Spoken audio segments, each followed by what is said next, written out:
कभी कभी बाजार में भाव कम या ज़्यादा होने से या मंदी आने से हमारी आर्थिक स्थिति डावाडोल हो जाती है, कमज़ोर हो जाती है, जिससे हमें आर्थिक समस्याओं का सामना करना पड़ता है, आर्थिक समस्या से जूझना पड़ता है। इसके लिए शास्त्रों में छोटे छोटे उपाय बताए हैं।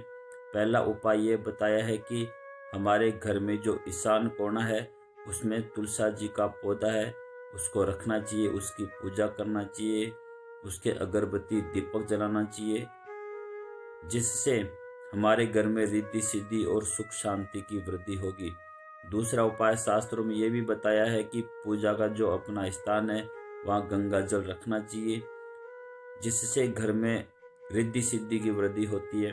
शास्त्रों में ये भी बताया है कि घर में रिद्धि सिद्धि की वृद्धि के लिए, धन की अधिकता के लिए, धन उपार्जित करने के लिए शास्त्रों में बताया है कि जब हम भोजन करते हैं तो कुछ हिस्सा गोग्रास का निकालना चाहिए। गोग्रास निकालकर हम गायों को खिलाते हैं तो हमारे घर में सुख शांति और समृद्धि बनी रहती है, घर में एकता बनी रहती है, घर में प्रेम बना रहता है। इसलिए हम भोजन करते हैं तो गोग्रास अवश्य निकालना चाहिए, जिससे सुख शांति घर में रिद्धि सिद्धि की वृद्धि बनी रहे। तीसरा उपाय शास्त्रों में ये भी बताया है कि ईमानदारी से यदि हमने धन का उपार्जन किया, ईमानदारी से हमने कमाया है तो वो धन स्थायी रूप से ठहरता है। यदि बेईमानी से हमने कमाया है तो वो धन लंबे समय तक नहीं रुकता है। इसलिए धन जो कमाते हैं वो हमें ईमानदारी से कमाना चाहिए। और यदि हम भोजन करते हैं तो गोग्रास निकालना चाहिए, जिससे हमारा धन शुद्ध होता है।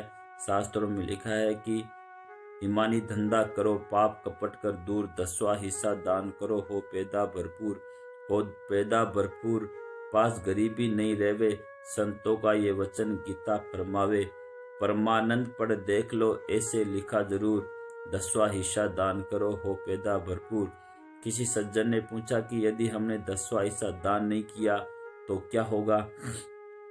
तो शास्त्रों में यह भी बताया है कि यदि 10वां हिस्सा दान नहीं किया, धर्म में खर्च नहीं किया, पुण्य में खर्च नहीं किया, तो शास्त्रों में लिखा है कि धन का भागी 4 है, धर्म, नरक, चोर और आग। यदि आप या तो धर्म में खर्च कर दो या फिर आग लग जाएगी, या कोर्ट केस हो जाएगा, झगड़ा हो जाएगा और चोरी हो जाएगा, लेकिन वो धन जाएगा। इसलिए सबसे अच्छा है कि जीवन में बरकत लाने के लिए, धन का विकास करने के लिए, प्रॉपर्टी बढ़ाने के लिए अपनी इनकम का 10वां हिस्सा दान जरूर करना चाहिए।